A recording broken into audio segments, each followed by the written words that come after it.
good to have you join me on Global News and Zuma Nigeria. The headline says Israel-Hamas war amidst shocking attacks. United Nations Security Council fails to agree on Gaza, Israel. Sharma disappointed by Beijing's Israel-Gaza retort. Afghan earthquakes claim 2,053 lives, toll rises, and U.S. boosts aid, deploys military near Israel. Talking Israel-Palestine war, fighting in Israel is raging into a third day after Hamas fighters breached the border from Gaza in an unparalleled surprise attack. Officials say the death toll in Israel has superseded 700. Videos show the horror on the ground, including an attack on a music festival where Israeli rescuers say they found 260 people dead. Other clips show Israeli civilians taken hostage. Hamas claims it is holding more than 100 hostages, including Israeli army officers. Israel has been pounding Gaza with airstrikes and officially declared war on Hamas on Sunday. Over 400 Palestinians have died, according to the health ministry in Gaza, and medical care has been complicated by Israel cutting power to the territory. The full scale of the Israeli response remains unclear, but Prime Minister Benjamin Netanyahu has expected a long and difficult war, and a military spokesperson hinted the country may try to take full control of Gaza. The full scale of the Israeli response remains unclear, but Prime Minister Benjamin Netanyahu has predicted a long and difficult war, and a military spokesperson hinted 12 Thai citizens have been killed and 11 others kidnapped during the conflict in Israel, a spokesperson for Thailand's foreign ministry said on Monday. 8 Thais have also been injured in the country since violence erupted on Saturday, the spokesperson said, according to reports, adding that the names of the victims will be withheld from the media until the families had been told. Over 1,000 Thai workers have requested help to be evacuated, the spokesperson said. There are nearly 30,000 Thai workers in Israel, according to the foreign ministry. The Royal Thai Air Force is on standby to evacuate Thai citizens from Israel. Prime Minister Setra Thavisin has said a number of foreign or dual nationals have been confirmed killed or captured by Hamas militias, including Mexican and Brazilian nationals taken hostage by the group. U.S. Senator Chuck Schumer said Sunday that 4 Americans had been killed, adding that we know the toll will rise. At least 10 Nepalese citizens and 2 Ukrainians were also killed, according to their respective authorities. Still on Israel-Gaza conflict, the United Nations Security Council and UNSC has met behind closed doors in an emergency session amidst the war between Israel and Gaza, but failed to achieve the unanimity required for a joint statement. No fewer than 1,100 people have been killed already since Hamas, the Palestinian group that controls the blockaded Gaza Strip, launched an assault on Israeli towns on Saturday and took hundreds of people hostage. Israel broke back by declaring a state of war and pounding densely populated Gaza, killing hundreds of people. The United States called on the Council's 15 members to strongly condemn Hamas. There are a good number of countries that condemn the Hamas attacks. They are obviously not all, senior U.S. diplomat Robert Wood said, according to reports after the session. You could probably figure out one of them without me saying anything, Wood said, in a reference to Russia, whose relations with the West have deteriorated sharply since invasion on Ukraine. The Council met for about 90 minutes and had a briefing from the United Nations Middle East Peace Envoy Tor Wennesland. Diplomats said members led by Russia were hoping for a broader focus than condemning Hamas. A statement needs to be agreed upon by consensus. Vasily Nebenzia, Russia's United Nations ambassador, said, "My message was to stop the fighting immediately and go to a ceasefire and to meaningful negotiations, which was told for decades by the Security Council." Still sticking with Gaza-Israel's conflict, Chuck Schumer, leading a group of United States senators to Beijing, has stated disappointment over Beijing's response to the Gaza-Israel conflict during a meeting with Chinese Foreign Minister Wang Yi in Beijing.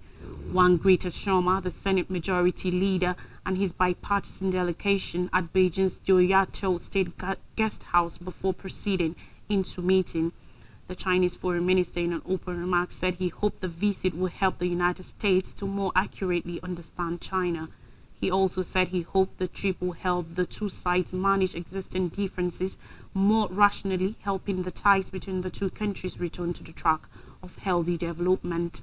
Sharma in turn appreciated Wang for welcoming the group of US politicians who also hoped to meet President Xi Jinping, the Chinese president, to demonstrate our willingness to undertake frank but productive communication. I am pleading this bipartisan delegation, he said. We very much appreciate the time you're taking to meet with us, he added. But Sharma also expressed disappointment over Beijing's response to events over the weekend in Israel and Gaza. The ongoing events in Israel over the past few days are horrific. I urge you and the Chinese people to stand with the Israeli people and condemn these cowardly and vicious attacks, Sharma told Wang. I was very disappointed, to be honest, by the foreign ministry statements that showed no sympathy or support for Israel during these troubled times, he added.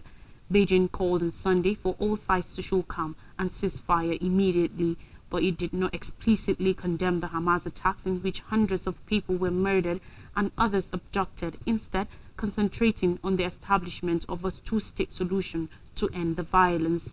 Ties between the US and China have weakened over a range of issues from trade to the situations in Hong Kong, Taiwan and Xinjiang, but a series of recent meetings have raised hopes that the two global giants can work through their differences. The delegation will visit South Korea and Japan on its tour of the Asian Pacific. Now, away from Israel and Gaza conflict, in Afghanistan, no less than 2,000 people were killed in earthquakes and over 9,000 injured, the Taliban administration said yesterday, in the deadliest tremors to rock the quake-prone mountainous country in recent years. The weekend quakes in the west of the country hit 35 kilometers, 20 miles northwest of the city of Herat, with one of 6.3 magnitude. The United States Geological Survey (USGS) said they were among the world's deadliest quakes in a year, when tremors in Turkey and Syria killed a projected 50,000 in February. Janan Saik, spokesman for the Ministry of Disasters, said 2,053 people were killed, 9,240 wounded, and 1,320 houses destroyed or damaged. The death toll surged from 500 reported early on Sunday by the Red Crescent. 10 rescue teams were in the area, which borders Iran, reports said. More than 200 dead had been brought to various hospitals, said a Herat Health Department official who identified himself as Dr. Danish, adding most of them were women and children. Bodies had been taken to several places, military bases, hospitals, Danish said. Beds were set up outside the main hospital in Herat to receive a flood of victims, photos on social media showed. Sohail Shahin, the head of the Taliban political officer in Qatar, said in a message that food, drinking water, medicine, clothes and tents were urgently needed for rescue and relief. The medieval minarets of Herat sustained some damage. Footages showed with cracks visible and tiles falling off. Hemmed in by mountains, Afghanistan has a history of strong earthquakes, several in the rugged Hindu Kush region bordering Pakistan. Death tolls often rise when information comes in from more remote parts of a country where decades of war have left infrastructure in a shambles and relief and rescue operations difficult to organize. Afghanistan's healthcare system, reliant almost entirely on foreign aid, has faced crippling cuts in the 2 years since the Taliban took over, and much international assistance, which had formed the backbone of the economy, has halted. Diplomats and aid officials see concerns over Taliban restrictions on women and competing global humanitarian crises are causing donors to pull back on financial support. The Islamist government has ordered most Afghan female aid staff not to work, although with exceptions in health and education. The spokesperson for the International Committee of Red Cross in August said it was likely to end its financial support for 25 Afghan hospitals because of funding constraints. It was not immediately clear if the Herat hospital was on that list. Now back to Israel-Gaza fight. Following Saturday's surprise attack by the Palestinian armed group Hamas, the United States has said it will send numerous military ships and aircraft closer to Israel as a show of support. On Sunday, U.S. Defense Secretary Lloyd Austin said Washington will also increase military aid and provide munitions to Israel. Hamas has labeled the U.S. announcement as aggression against Palestinians. The announcement of the U.S. that it will provide an aircraft carrier to support the occupation in Israel is actual participation in the aggression against our people, the group said in a statement. Israel battered Palestinians with airstrikes in the besieged Gaza Strip on Sunday, with 100 reportedly killed on both sides. Austin said the U.S. believes Hamas' newest raid could also be targeted at disrupting a potential normalizing of relations between Israel and Saudi Arabia. Austin said the security assistance to Israel will start moving on Sunday and that the U.S. will be adding fighter jets to the region as well.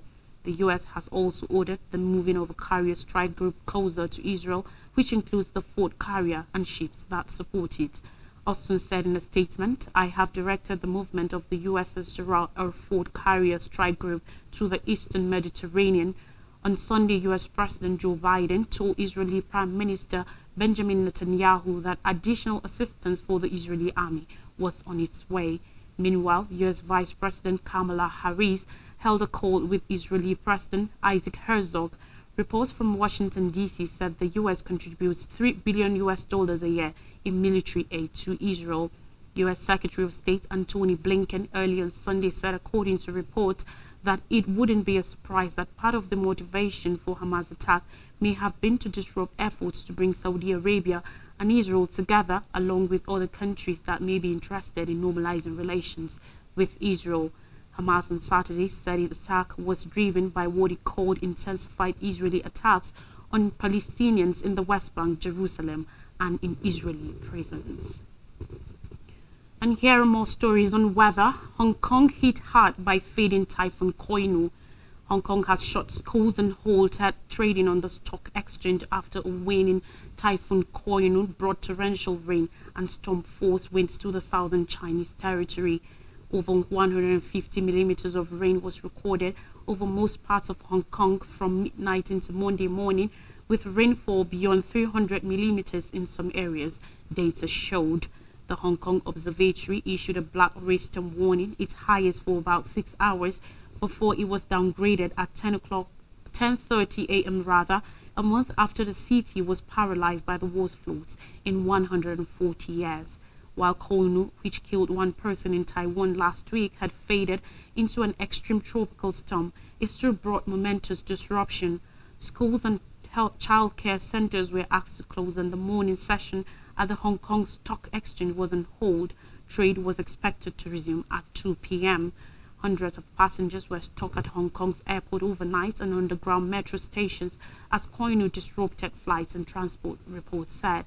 Hong Kong was brought to a standstill by torrential rain in early September that flooded streets and submerged shopping malls and metro stations. A black warning was also issued then.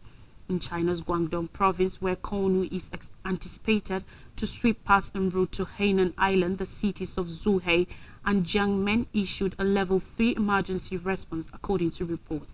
On Sunday, the alert meant over 35,500 fishing boats had to return to port, while lots of coastal scenic areas were temporarily closed. Southern China is regularly hit during the summer and autumn seasons by typhoons that form in the warm oceans east of the Philippines and then travel west. Moving down to Africa, in Senegal, an anomaly amidst West African coups. As coup d'etat become progressively common across Africa, Senegal continues to stand as an exception. This West African nation has never experienced a coup since gaining independence in 1960. According to Ayluntine, a member of the Africa Jom think tank, this exceptional record can be ascribed chiefly to the maturity of its military. There is a democratic culture, and there is also a strong commitment to defending this democratic culture. At the same time, we have a well-trained army. It's an army that, in my opinion, understands the boundaries and is aware of them, he said. The crisis of 1968 and the violent riots in 2021 and 2023 seem to confirm this observation. The Senegalese army has constantly upheld its principles. However, to preserve this tradition, analysts urge politicians, specifically those in power, to remain vigilant. Momar Dieng said in Senegal, authorities need to be extremely cautious in managing political affairs in our country. Today, it is essential that democratic principles, the rule of law, political freedom, and press freedom are vigorously preserved, because the mishandling of these elements can potentially inspire certain institutions like the army and gendarmerie. This has occurred in many African countries. At a time when coups are happening in neighboring countries, Senegalese people are hoping that the menace of coups remain distant from their minds despite the present tensions in the country. When questioned on the matter, political figures such as the former member of the Pacific Party are aware of the danger. A coup d'etat has never been a solution in a normal system. In almost all countries where you see these coups, it's because the system is not functioning properly. That's why I appeal to leaders and political actors to ensure that Senegal regains its former glory, explained Moumaf Talla Ndao, ex-Pacific Party member. This image is being extremely smudged by the worsening political climate as the country heads towards a crucial presidential election on February 25th. Let's take a quick break, and when we come back, I'll bring you more stories from Nigeria. Please do stay with us.